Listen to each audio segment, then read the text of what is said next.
Hello guys, welcome to new fresh mini blog. আজ আমি যাচ্ছি শিলিগুড়ি বিধান মার্কেট। এই দেখো গোষ্ঠপালে এখানে লাইটিংটা বেশ সুন্দর লাগছে। দেন একটা সেনকোর অ্যাড দেখলাম যেখানে কোরিয়ান মডেলকে হায়ার করেছে। তারপর বিধান মার্কেটে ঢুকে গেলাম। এই হলো বিধান মার্কেট। যারা এখনো চেনো না অবশ্যই চলে আসো, আই হোপ তো সবাই চেনে। বাট আজ এসেছি আমি কারণ আমার একটা মাইক চাই, কারণ আমার রেকর্ড করতে অনেকটা অসুবিধা হচ্ছে। বাট এইখানে দেখলাম যে বোয়ার M1 মাইকগুলো আছে, সেটা তো ওয়্যারওয়ালা, বাট আমার ওয়্যারলেস চাই।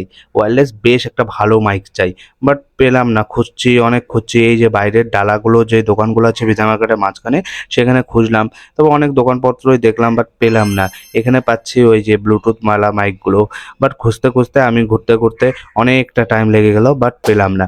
দেন চলে আসলাম এই ঝালমুড়ি কাকুর কাছে। এখান থেকে ঝালমুড়ি কিনে নিলাম 20 টাকার। খেতে আমার বেশ দারুণ লাগে। দেন ঝালমুড়িটা খেতে থাকলাম। তারপর খেয়ে চলে আসছি বাড়ির দিকে। তো আমি এখন বাড়ি যাই। তোমরা চ্যানেলটাকে সাবস্ক্রাইব, ইনস্টাগ্রামে দেখতে থাকলে ফলো করো। Bye bye.